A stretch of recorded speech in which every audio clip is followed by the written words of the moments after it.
This is wrestling's greatest moments. Hey now, wrestling fans, it's time for another episode of Wrestling's Greatest Moments. Masked wrestlers have been an important part of wrestling for decades, but you might be surprised by some of the big names who competed under a mask. Sit back as Wrestling's Greatest Moments looks at famous wrestlers who also worked under a mask. Before we get started, don't forget to subscribe to our channel and hit that notification bell so you don't miss a single video. Here's the criteria. Wrestling's Greatest Moments has explored some vintage angles featuring masked wrestlers whose identities weren't fooling anyone, whether it was a Dusty Rhodes-sized masked man known as the Midnight Rider, or a 7 foot 4 inches Japanese masked man with a French accent working as a giant machine. Fans have seen anything but clever disguises. Then there are the legends who worked under a hood for most, if not all, of their careers, whether it's Lucha Libre legends like El Santo or the Blue Demon, or territory-era stars like the Assassins or the Destroyer. These wrestlers carved out distinct identities under a hood. Then there are these wrestlers, legends better known under other names, who nevertheless competed under a mask. In most of these situations, these weren't wrestlers forced to serve out a suspension who came back under a mask. Instead, their competitors who adopted a masked identity for different reasons. John Studd. Big man John Minton would enjoy success as Big John Studd in the territories in the 1970s and the WWF in the 1980s, but he also had several runs under a mask, the man who later told announcers to refer to him as the Giant Studd, incurring Andre the Giant's wrath in real life, won multiple championships under a mask.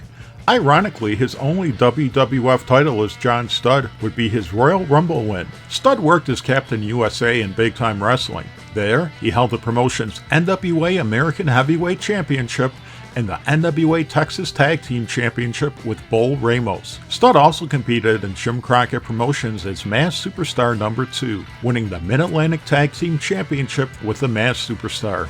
Prior to these two runs, Studd also worked in the WWF alongside our next wrestler, working as Masked Executioner No. 2 and winning the WWF Tag Team Championship.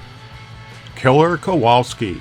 Killer Kowalski was an established name when he took on the identity of one of the masked executioners. Kowalski, who gained wrestling immortality when he accidentally knocked wrestler Yukon Eric's ear off during a match, had already held gold in the WWF, winning the WWF United States Tag Team Championship with Gorilla Monsoon. Kowalski won dozens of titles by the time he worked under a mask as Masked Executioner No. 1. The Masked Executioners defeated Tony Parisi and Louis Sardon for the WWF Tag Team Championship in 1976. However, the Masked Men were stripped of their titles later that year after a third executioner appeared during a title defense. Rocky Johnson. Soul Man Rocky Johnson was a main event star when he entered Jim Crockett Promotions, aka Mid-Atlantic Championship Wrestling. However, Johnson worked under a mask there as Sweet Ebony Diamond, babyface wrestler Nature Boy Ric Flair's main man. Flair was embroiled in some tough feuds and could always use a tag team partner. The Nature Boy got one with Sweet Ebony Diamond, who dazzled fans with his dropkicks, boxing skills, and dazzling speed. Diamond frequently teamed with Slick Rick as Flair sought revenge on Greg Valentine, Jimmy Superfly Snuka, and the Iron Sheik for breaking Flair's nose. Sweet Ebony Diamond didn't limit himself to tag team matches though. He set his sights on the promotion's NWA Television Championship, battling then champion the Masked Superstar for the title. While Sweet Ebony was unsuccessful against the Superstar, he captured the title in a tournament held after Roddy Piper vacated the belt due to winning the United States Championship. Diamond defeated Greg the Hammer Valentine in the finals, and as promised, unmasked after winning the belt. As fans know, Johnson formed the Soul Patrol with Tony Atlas in the WWF, winning the WWF Tag Team Championship. However, fans are still perplexed why Johnson wore a mask in Jim Crockett Promotions. Despite extensive research, Wrestling's Greatest Moments hasn't uncovered why Johnson wore a mask when he was already a main eventer. One theory is that Jim Crockett Promotions wanted to capitalize on the popularity of masked wrestler Sweet Brown Sugar, but that is speculation. Whatever the reason, Diamond proved a popular star in the area, which at the time was brimming with talent. Angelo Poffo. Angelo Poffo had a successful career during the Territory era, paving the way for his sons Lanny and Randy. Along the way, Angelo earned a reputation with his fellow wrestlers for managing his money closely, as noted in the book, The Pro Wrestling Hall of Fame, The Heels. Proving the best gimmicks have their basis in reality, at various times Poffo was nicknamed the Miser and the Carpetbagger. According to the book Macho Man, The Untamed Unbelievable Life of Randy Savage, Angelo Poffo's distaste for wasting even a single dime carried over into the ring, where one of his gimmicks was to wrestle as the masked miser. In fact, it carried over into everything, especially lodging. Subsequently, Angelo threw on a mask and worked as the miser in his promotion, International Championship Wrestling. The miser wore a red, white, and blue mask and a cape with a dollar sign on it. The miser held the area's television championship briefly, and as kayfabe memories Steve Weber writes, his gimmick was just what the name suggests. He was a miser.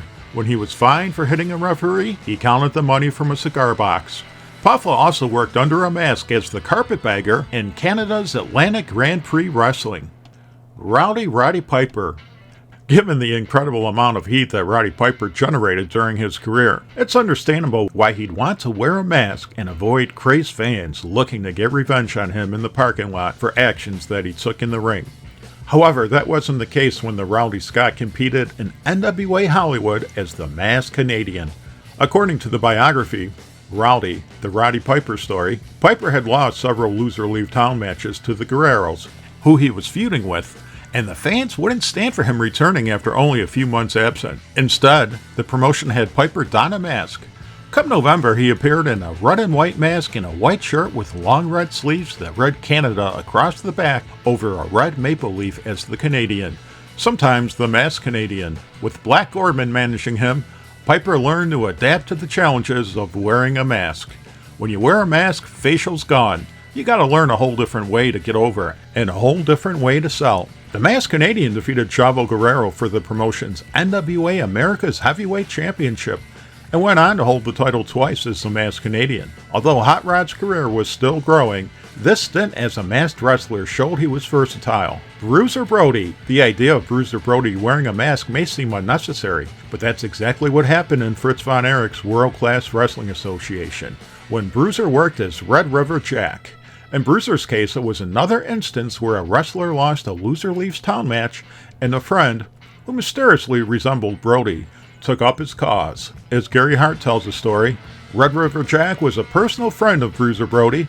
He was from New Mexico, right across the mountain, and he was coming into the Texas area to fight for the honor of Bruiser Brody, who was chased out of town by Abdullah the Butcher and Gary Hart. The great thing was that he had his hair sticking out of the mask. Interestingly, Red River Jack had to rely on help from a big burly wrestler to prove he wasn't Bruiser Brody. As detailed in the biography, Brody, the triumph and tragedy of wrestling's rebel.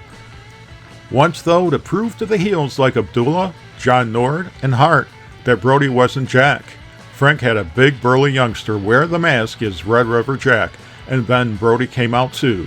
That extra Red River Jack was Mark Calloway, who was training with Don Jardine and hanging around the action in Dallas. It's worth noting that the story of Don Jardine training Mark Calloway has been disputed, but we'll leave it to the viewers to decide which story they believe. As we'll see, Red River Jack wasn't the only masked identity Mark Calloway adopted.